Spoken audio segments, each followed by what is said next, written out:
Assalamualaikum, selamat datang di channel Jejak Buku. Di channel ini kita akan sinau bareng, belajar bersama dari sebuah buku dalam berbagai kategori.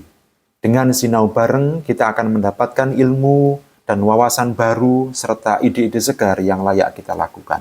Setelah membaca buku ini, saya jadi tahu bahwa Kiai Asep Saifuddin Halim dulu ketika di pondok menjadi santri miskin. Sekarang beliau menjadi kiai miliarder. Ada 7 kunci kesuksesan beliau. Salah satunya adalah sholat malam. Bagaimana praktek sholat malam dan penjelasannya, simak video ini sampai akhir. Sebelum berlanjut, silakan tombol subscribe dan nyalakan juga lonceng notifikasinya. Karena akan ada banyak ringkasan dan ulasan buku-buku keren yang harus kita tahu. Buku ini berjudul Kiai Besar, bin Kiai Besar yang berpikiran besar. Kiai besar yang dimaksud di sini adalah Profesor Dr. Kiai Haji Asep Saifuddin Halim. Beliau adalah pendiri dan pengasuh Pondok Pesantren Amanatul Ummah Mojokerto.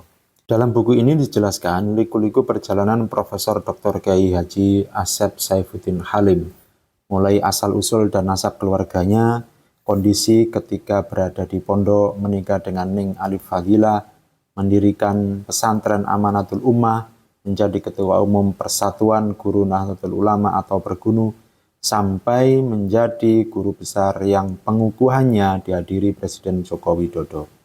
Pada bagian tulisan pidato pengukuhan guru besar, mulai halaman 204 sampai 211, Kiai Asep menyampaikan tentang 7 kunci suksesnya. Kunci sukses ini tidak asal, tapi berdasarkan kajian dari berbagai kitab. Jika kita ingin menjadi pribadi yang sukses, jalankan 7 kunci ini. Pertama, sholat malam. Pada halaman 82, Kiai Asep menegaskan, siapa saja yang piawai berkomunikasi dengan Allah, hidupnya akan sukses dan berkah. Caranya bagaimana? Jadikan sholat malam sebagai kendaraan. Bersujudlah, memintalah, memohonlah agar hajat atau keinginan kita dikabulkan Allah Subhanahu wa Ta'ala. Sholat malam merupakan sholat yang paling utama setelah sholat fardu. Kiai Asep kemudian memandu kita bagaimana cara sholat hajat. Sholat ini berjumlah 12 rakaat dan 6 salam. Pada rakaat pertama, baca surat Al-Fatihah, lalu baca ayat kursi dan surat Al-Ikhlas. Rakaat kedua juga begitu, dan seterusnya sampai 12 rakaat atau 6 salam. Setelah itu, kita sujud di luar sholat. Kita baca tasbih 11 kali dan sholawat kepada baginda Nabi Agung Nabi Muhammad SAW 11 kali. Lalu berdoa dan menyampaikan keinginan-keinginan kita kepada Allah Subhanahu wa Ta'ala agar dikabulkan. Sahabat Jejak Buku, apa manfaat sholat malam? Yang pertama, akan ditempatkan di tempat terpuji, maqamam mahmuda. Yang kedua, terhindar dari penyakit. Kemudian yang ketiga, hidup barokah.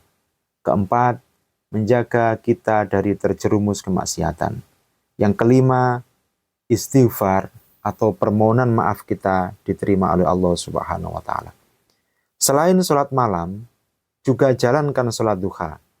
Tentu sholat 5 waktu dijalankan dengan istiqomah dan tepat waktu. Syukur-syukur disempurnakan dengan sholat rawatib. Manfaat sholat duha juga banyak sekali. Di antaranya punya kemantapan dan keyakinan dapat menghadapi serumit apapun urusan dunia. Karena dengan sholat duha kita menyerahkan urusan kita kepada Allah Subhanahu wa Ta'ala sang pengatur rezeki.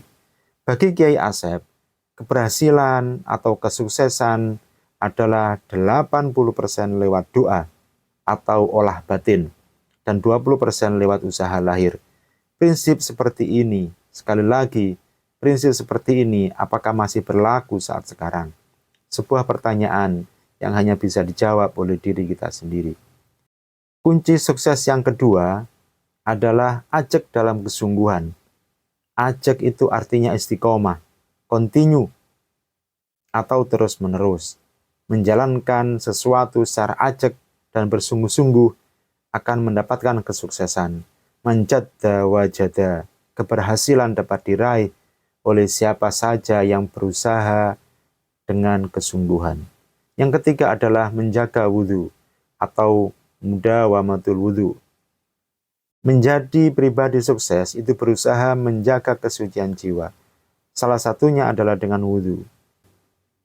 Imam Al-Khulwani ketika setiap akan belajar selalu berwudhu dulu. Beliau menegaskan, sesungguhnya aku dapat memperoleh ilmu hanya dengan mengagungkan ilmu.